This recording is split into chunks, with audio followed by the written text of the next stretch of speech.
আমরা এটা আপনাদের কাছে জানাতে চাই যে কেন্দ্রীয় বাহিনীরা বাংলার মানুষের উপর অত্যাচার করছে।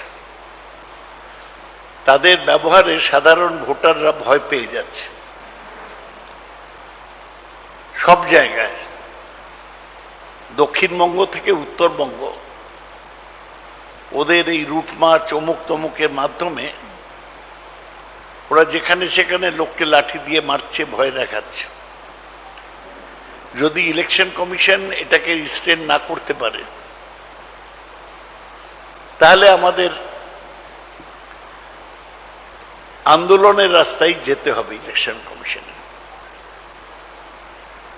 দুই, ইলেকশন কমিশন একদম ফেল করছে।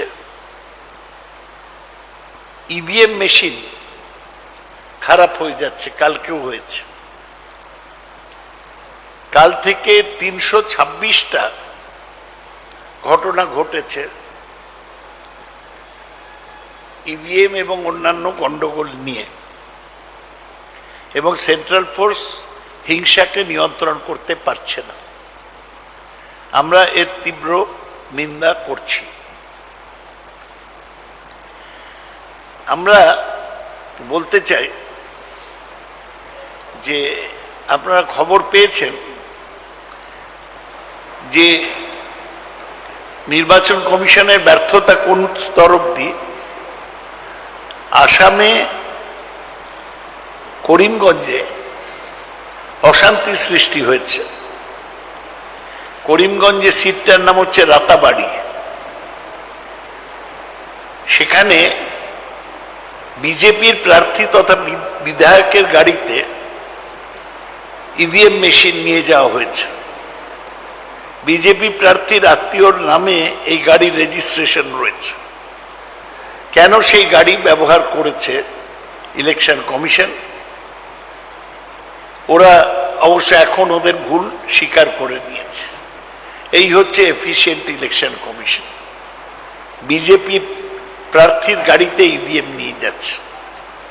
দুই, সারা ভারতবর্ষে 5টা রাজ্যে নির্বাচন হচ্ছে। সব জায়গায় বিজেপির অবস্থা খারাপ।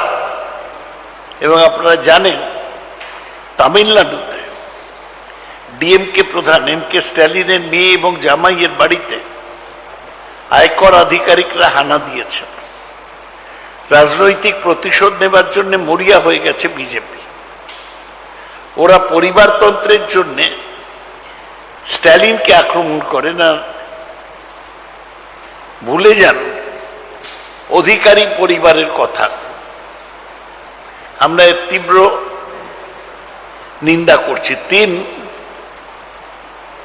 ওরা নির্বাচনে ফেক নিউজ, মিথ্যা খবর রটানোয় বিজেপি এক্সপার্ট। ওরা সেই কাল থেকে মোদি এবং অমিত শাহ তারা ফেক নিউজ ছড়াচ্ছে।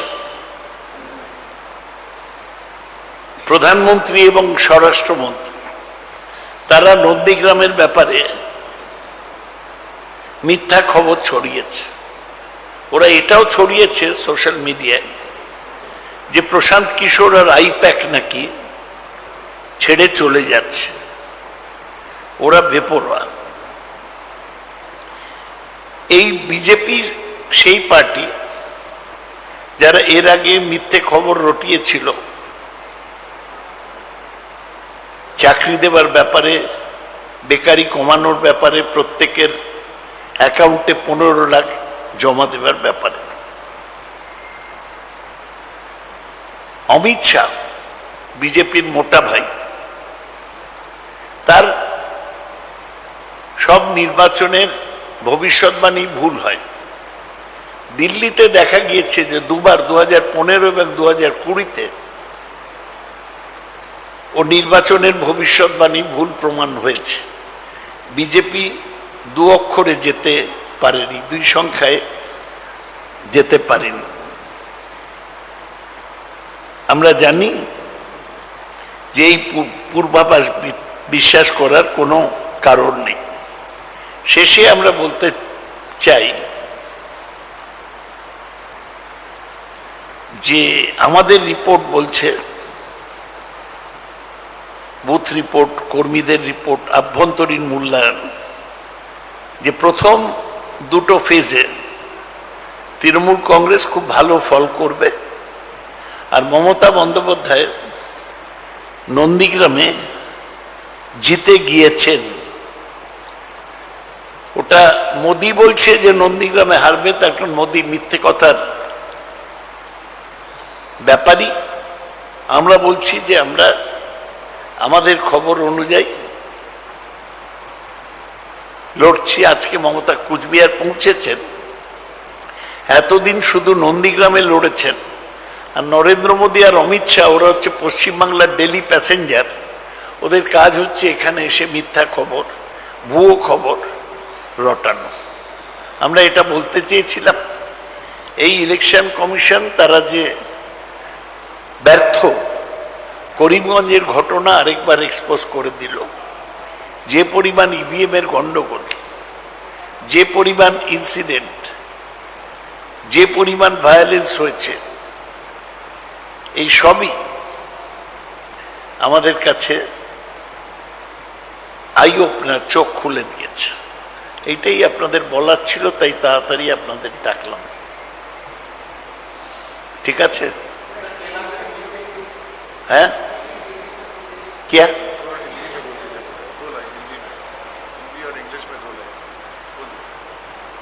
नहीं, एक तो सेंट्रल फोर्सेस का जो अत्याचार बंगाल के लोगों पर, इसको हम घोर निंदा करते हैं। वो लोग का डराने से और लोगों पर अत्याचार के कारण वोटर डर जाते हैं। अगर इसी कंट्रोल नहीं कर पाते तो हमें आंदोलन छेड़ने पड़ेगा। ईवीएम खराब होते जा रहा है।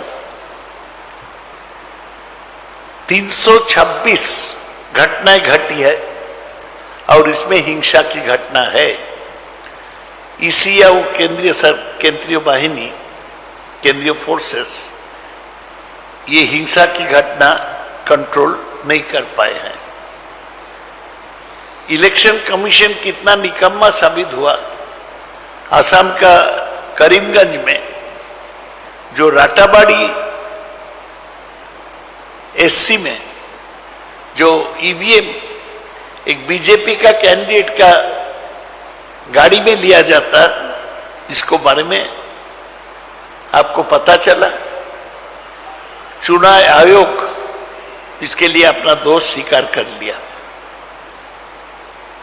डीएमके का नेता स्टालिन का बेटी और उनको दामाद पर आईटी ने छापा मारा। आज बीजेपी एक रिवेंजफुल पार्टी है। वो चुनाव का दिन तक लोगों पे जुल्म करने का कोशिश चलाएगा, इससे कोई फायदा नहीं होगा। बीजेपी फेक न्यूज, गलत खबर फैला रहे हैं। वो कभी बोलते हैं ममता बनर्जी दूसरा क्षेत्र से भी खड़े होंगे, झूठ। कभी बोलते हैं नंदीग्राम बीजेपी जीत गया, झूठ। कभी बोलते हैं प्रशांत किशोर तृणमूल को छोड़ के जा रहे हैं, झूठ। यही बीजेपी के लोग अफवाह फैलाते हैं।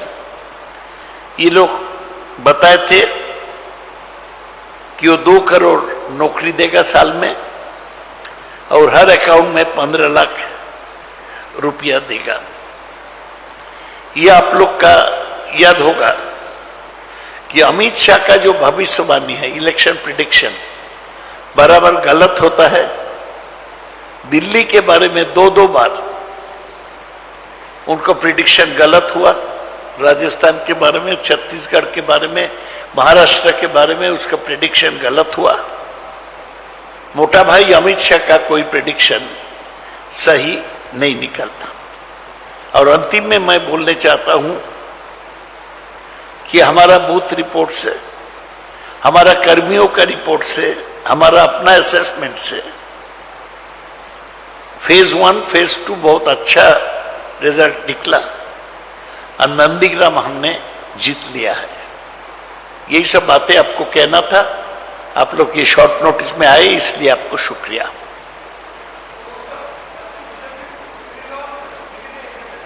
है के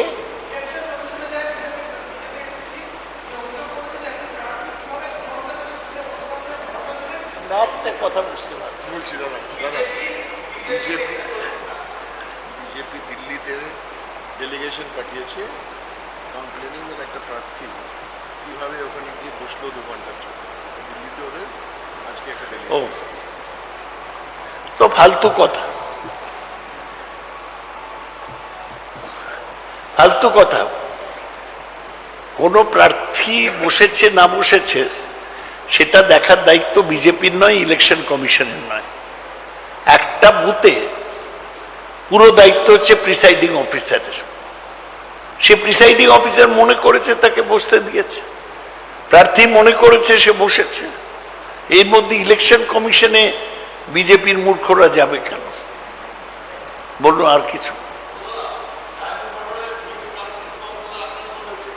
হ্যাঁ, কোথায়? ডায়মন্ড দাদা আজকে বলছে ডায়মন্ড হারবারে দীপক হালদার নিজেদের মধ্যে ঝগড়া করছে। না, এগুলো তো সব বিজেপির নিজেদের মধ্যে ঝগড়া।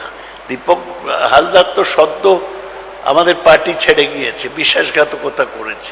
বিজেপি আগে থেকে যারা করতো তারা রেগে গেছে, তারা ঝামেলা। সব জায়গায় তো আদি বিজেপি নব বিজেপির মধ্যে মারপিট হচ্ছে।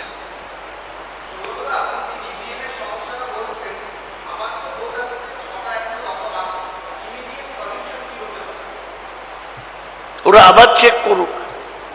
ইভিএম আপনি জানেন যে প্রথমে হায়দ্রাবাদে তৈরি হয়, ইলেকট্রনিক কর্পোরেশন অফ ইন্ডিয়া।